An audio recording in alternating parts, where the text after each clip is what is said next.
Hello everyone, welcome to this session of the course.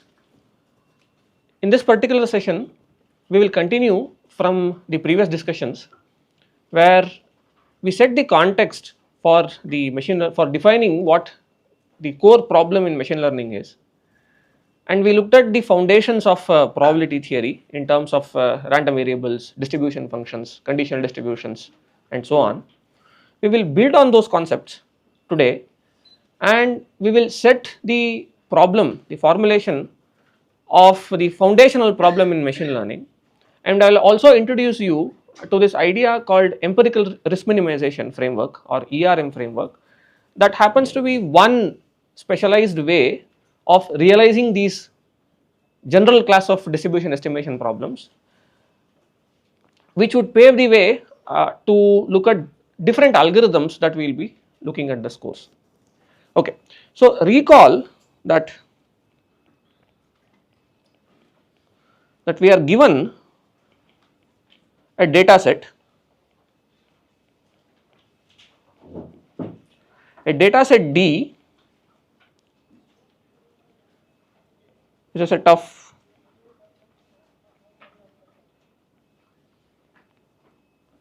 points denoted by xi, yi.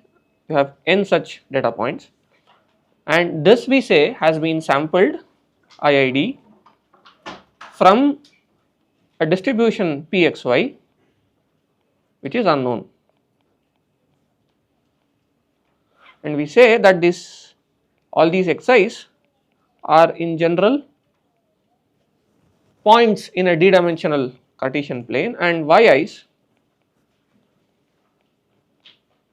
can be points in a k-dimensional space, or they can be discrete with k possible categories and so on. So this is what we said, and I said in general this y or the label may not exist. So let me also introduce you to the nomenclature. Typically, right, I mean this is this nomenclature may not hold true everywhere, but typically x is called the input or the feature, features or data depending upon what literature you are looking at. Y is typically called as the label space or output.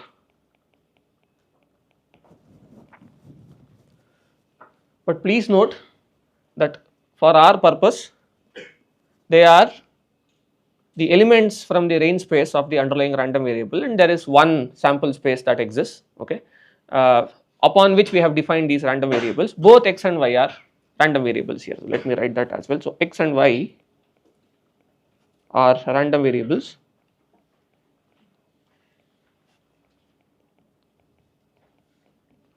defined on a sample space.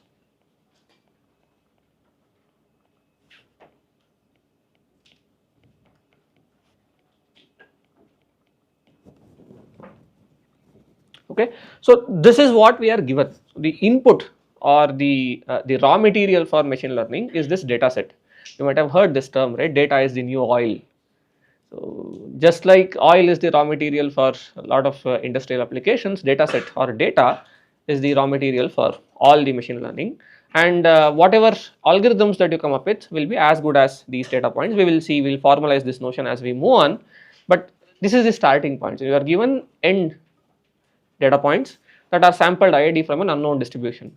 So we also looked at two different views, right? You can look into this data set as n realization of a single random variable with a particular distribution, or you can look into that as one realization of n different random variables which are all statistically independent and identically distributed. I hope that these terminologies makes perfect sense to you now. I mean, I have spent 3 classes to make you understand what these terminologies is. From now on, remember that when I say that there exists a data set, I am talking about a few points that we have gotten from the range space of one underlying random variable, or n random variables which are statistically independent and identically distributed, and there exists an underlying sample space which has a probability measure, and we have pushed it forward using these random variables onto a distribution, and it is the distribution that we do not know. Okay, this is the worldview that we have to have. Okay, no matter what sort of problem we are solving, this is the worldview that we have. This is the starting point. Okay, so any questions on this, because this is extremely important. About the IID, so I get it, like what independence means. So two images are independent of each other. But when we come up talk about identical, so isn't like everything identical? So if you Okay, say hold on. See, the question is, so what is this IID all about? Uh, One request that I have is, these identity and independence, they are not English terms. They are mathematically defined constructs. Okay, I can just give you a rough intuition of what it may translate to in practice. So identity means, here in IID, identity means that if you look into these n points as having one sample from n random variables, we are saying that the underlying distributions of all these n random variables are identical, which means that the underlying probability measure has the exact same functional form. That's what we mean. This is identity. Independence is statistical independence, in the sense that if you have two random variables that are statistically independent, the joint distribution becomes the product of marginals. That's all. Mathematically, it is not more than this. That's all it is. And when we say IID, this is all we are talking about. But if you want an intuition, okay, a rough intuition, and if you look at that image example that we are looking at, we are saying that one image is independent of the other image. Again, if you ask me what independence mean, right, I don't know. I mean, I can only define independence in a statistical sense, in a mathematical sense, precise mathematical sense, that which we have done already. Okay. Now, roughly speaking, you are considering each data point as an independent data point, okay, which means that the labels or the characteristics of one data point, one image does not depend on the other, which is a fair assumption to make. The other thing that we are saying is, all these images are being captured using, let's say, under same conditions, such as, for this X-ray example that I have been giving, it may mean that they have been captured using an X-ray machine that has more or less a similar feature, okay, similar device characteristics and so on, and the sampling is being done uh, within the same kind of population and so on. That's it. And mind you, this jump from mathematical perfection to some intuition is rather weak and rough. So you can consider any data to be IID. The only thing is, does it make sense practically is the question. I can tell you what happens if you break IID assumption in practice, and there are methods that are specifically designed to handle non-IID data. However, it does not go beyond the mathematical constructs. So you can assume an X-ray image, a data set that contains X-ray images and the pictures of human faces to be coming from the same distribution. That's perfectly valid. Okay, so that's a design choice. So the question is, mathematically speaking, we assume, because all the algorithms that we construct will base their construction upon this, in the sense that they assume that these random variables are statistically independent, and we use properties. But from a designer perspective, when you are given data, the question that you should be asking is the data points, are the data points that I have within this data set be fairly represented using an IID assumption? That's it. If it's not, then don't use algorithms that are based on this. That's the point. Okay, right. So this is the starting point. So we have a data set that is sampled IID from an unknown underlying distribution, and these are points from the range space of an underlying random variable that has some probability measure. Okay, so the problem, the foundational problem, or the fundamental problem of machine learning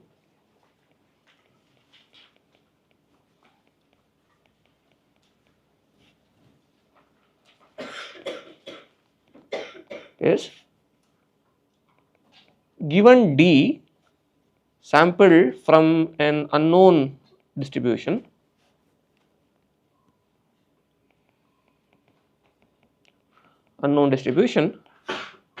estimate the distribution. This is one objective. Estimating the distribution is one objective. The other objective is sample from the distribution.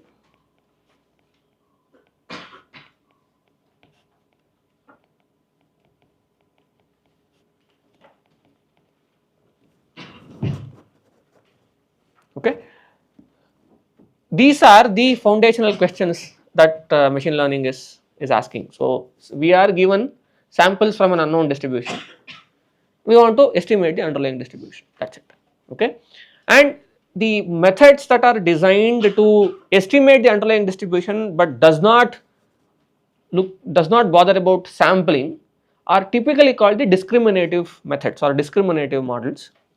I will give you more intuition on why they are called discriminative models in a while. They are called discriminative models, but the ones that are designed to sample are called generative models, so called Gen AI. Okay. The foundational problem is that you are given samples from an unknown distribution, estimate the underlying distribution. There is one slight variation of this. Okay, I will come to that in a while. So this is the foundational problem of machine learning, and all the algorithms, okay, that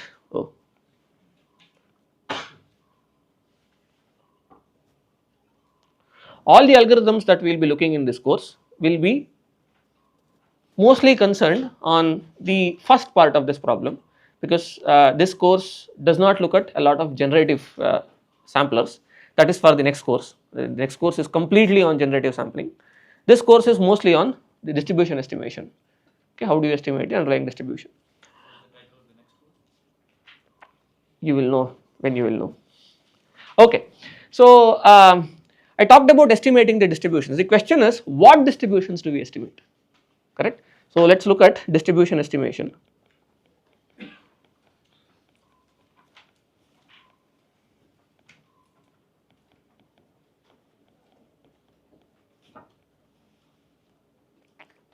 So we said given D, which is again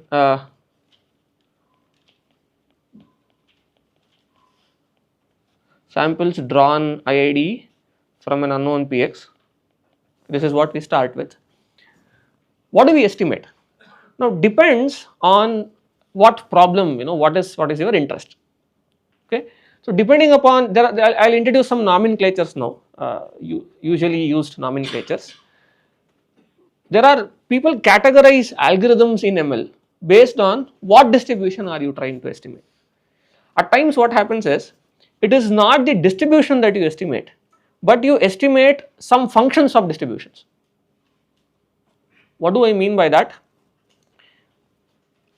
I hope that you people are aware of these kinds of functions which are called moment generative functions and moments and so on, right? So what is the moment is the generalized idea of expectation or the mean. I mean, I should not be calling it mean, it's the expectation of the distribution. So given D, some of the problems actually estimate the expectation of the distribution. So you don't need the entire distribution, but you only need an expected value of the distribution, or let us say the second moment of the distribution and so on. So this is one other way of putting the problem, right? So given samples that you are that are coming from an unknown underlying distribution, estimates its first moment or second moment and so on. This is one way to look at it. The other way to look at it is get the entire distribution completely. So you estimate either the distribution or you estimate some function on top of the distribution, typically moment sort of functions. Okay. Now, as I said, okay, sorry, this is sampled from Pxy, right? So we chose to separate one other random variable and we wanted to call that a label. Okay. Now, so one example, examples of distribution estimation, right? So examples can be as follows. See, one example can be estimate P y given x. We are given D, estimate P of y given x. So what is P of y given x? It is the conditional distribution of this random variable y given x. So why is this of importance? Yeah, so when I say y, it's different from this y. So don't ask me why. Okay, so estimate the conditional distribution of y given x can be one problem. So why is this of importance? Recall that typically in problems we chose to call this as labels, some labels. Now what we need to know is we would like to know the likelihood. Remember that the distribution functions or probability measures, and probability measures can be looked at or interpreted as likelihoods. So P of y given x would give you the likelihood of obtaining the labels given that you have already observed the data points. in the example that we have been looking at, right, which is disease classification, given that we have seen an image, we would want to know what category that this image belongs to. Does it make sense? So this is one way to do it. And if in the bounding box regression example that we just looked at, right, which is given an image, you find out where the tumor is. Now where what we are estimating is the width, height and the center of that box, where your y is in 3 dimensions. Even in that case, we would like to estimate p of y given x, because given this image, you tell me what is the likelihood of this random variable y taking different values. You see the point? Now these sort of problems, right, where you estimate p of y given x are called classification or regression problems.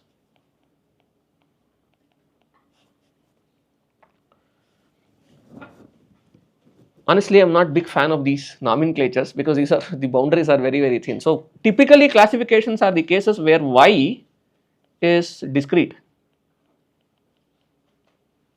Regression problems are the ones where y is in Rk.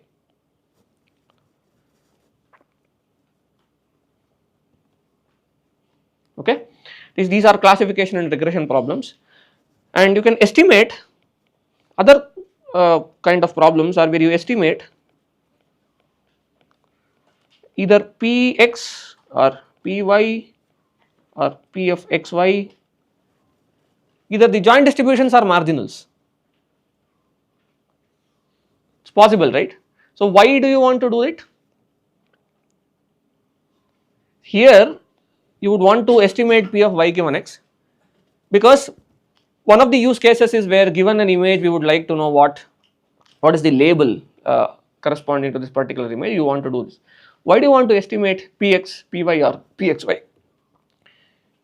In most cases you would want to do this in generative modeling, because you want to sample from this. As I said, this is not generative modeling, because generative modeling are the algorithms where you implicitly sample. Estimating the marginals or the joints do not mean that you need to sample. Okay, but you can still estimate the marginals and joints. Suppose you want to know given data, you would want to, let's say that you are given 1000 images, right? The question that I want to ask is, what is the likelihood of seeing a particular disease in a population? Now you should be able to distinguish between, okay, let me ask this question, so then we will go on. Let's consider this example of having 10,000 images, and we have labels. What these labels are? These labels are binary labels, disease or non-disease. This is the kind of data that you have. So how does it look like in practice? You have an image and the corresponding label, right? So which is a binary label, that's what you have, and you have 10,000 such images.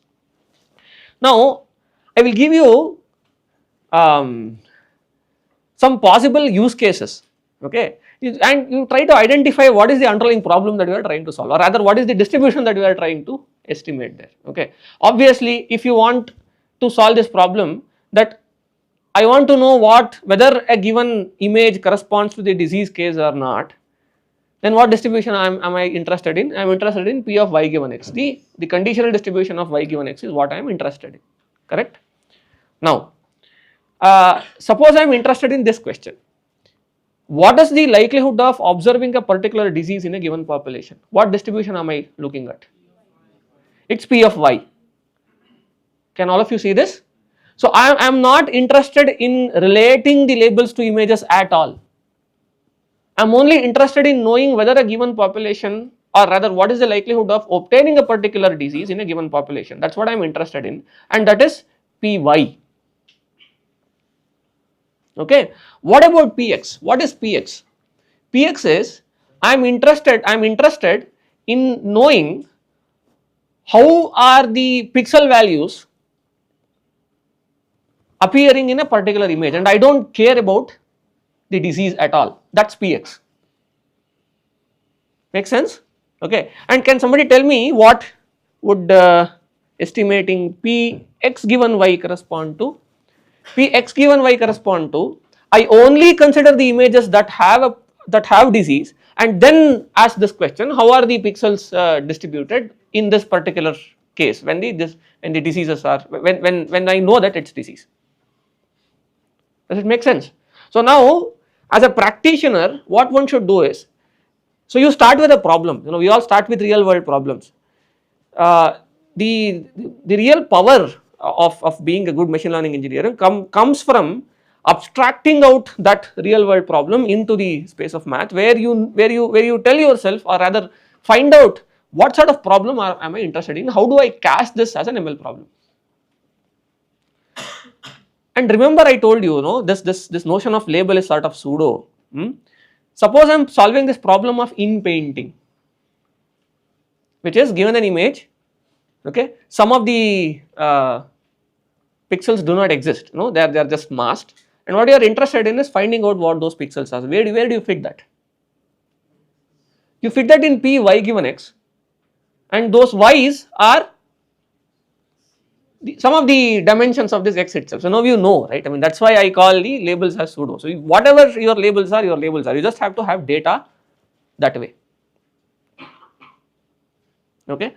So that is why I am not a big fan of a nomenclature that I am going to introduce to you right now. There is this separation of algorithms called the supervised algorithms and unsupervised algorithms, supervised learning and unsupervised learning. So the definition is the following: supervised learning are those algorithms which use labels, and unsupervised learning are those algorithms that does not use labels. Now tell me, what is supervised and what is unsupervised? In our nomenclature, right, because we chose to see the labels as the dimensions of data, or rather one other random variable that is defined on the same sample space. What is supervised and what is unsupervised? That's why I am not very comfortable with this nomenclature of supervised, unsupervised, but that's the definition. The conventional definition is, if there are labels in the problem and you are estimating distributions, they are called supervised learning.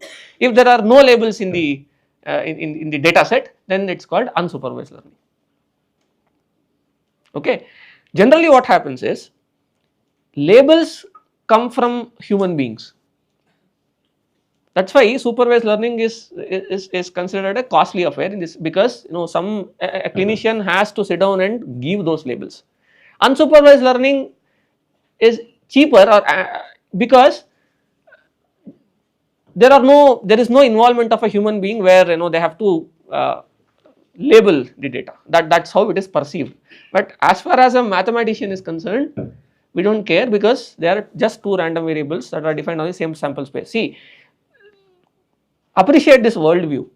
If you can see a d-dimensional vector valued random variable as scalar valued random variables on the same space, what stops you from seeing one other scalar random variable which you call as a label as one other random variable on the same sample space? Just that it is being assigned by some human being, that does not take it out from the formulation that we have made. Okay, did you get it? So now, yeah, nomenclature. I just wanted to introduce you to the nomenclatures, because otherwise the course will not be called a machine learning. If you go out of a machine learning course and tell people that you don't know what supervised and unsupervised learning is, then people blame me, not you. So what sort of a teacher he is? So now you know what supervised and unsupervised learning is. Actually, we will look at a few algorithms that may be called unsupervised learning and supervised learning and so on. But mostly in the course, I mix both, because I don't care. I mean, in the sense that our formulation does not care whether it's a label or not, it's just one dimension in our data, and we will encompass that. So for as long as the course is concerned, the problem that we will be solving is, given a distribution, given a few samples that are sampled IID from a distribution. You just notice I use the word sample once as a verb, once as a noun. I said, given that you have a few samples sampled from an underlying distribution, right? The first sample is verb and the second sample is, the first one is noun and the second one is verb. Anyway, so given a few data points that are sampled from an underlying distribution which is unknown, you estimate the underlying distribution. This is the problem that we will be solving, and we will be looking at different algorithms to do this. So this sampling, this distribution that we are estimating, either it can be joint, it can be marginal, it can be conditional, or it can be some function, it can be a moment on the distribution and so on. That's the statistical problem that we will be solving in this course. Okay, and depending upon what the nature of suppose if you wish to call this one dimension of random variable as a label, you label the problem as a supervised or an unsupervised learning algorithm. Okay, and if you are estimating conditionals, then it's called, if you are estimating the conditional distribution of this sort, and if your y, which is the label random variable, is discrete, then the underlying problem is called the classification problem. If you make y to be in Rk or continuous, then it is called regression problem, and so on. This is the nomenclature. Okay, any questions so far?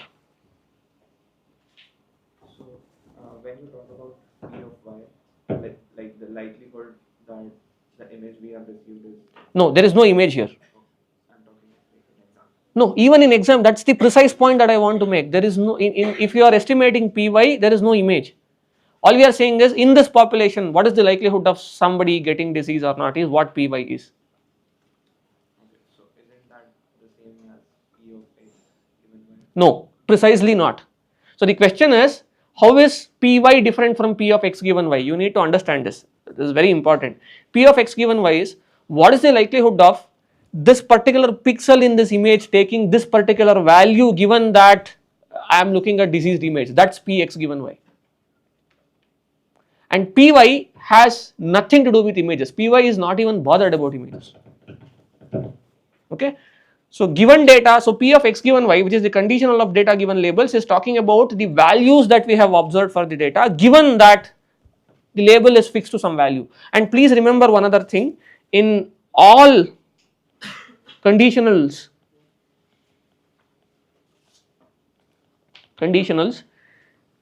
P of x given y, right, this is the notation, but this actually means, right, that we are saying we have to estimate this and evaluate that at a point x, okay, given that my other random variable y is fixed at a particular value y. This is what we are estimating. See, when you evaluate the conditional distribution, I told this, but I am reiterating it. Always remember that the conditioned random variable is fixed at a particular value. Always. Okay. Therefore, conditional distributions are functions of conditioned random variable, right? Why? Because if you change this y, there are too many y's. If you change this y, the conditional distribution changes. Got it? Yeah. So whenever I write conditionals, notation wise, I will most likely not be writing the arguments of these distributions, but you should remember, right? I mean, see, whatever is inside this bracket. So especially the conditional distribution is little tricky in the sense that this x, what is this x? This x is this is dummy in the sense that this is where I am evaluating this particular distribution. Okay, and this y is not dummy. I am actually fixing this y into a particular value, and depending upon that value, this evaluates to a different function altogether. And what is this x given y that I write here? This is simply saying that it is a conditional distribution involving two random variables x and y. Is my notation clear? I will be using this notation throughout. Okay, and now that I am looking at notations, I will also introduce you to another notation. See, whenever I write this script p, this represents distribution functions, but mostly in machine learning, people work with density functions, not the distribution function. So let me introduce a concept called probability density function. We'll see in the next lecture.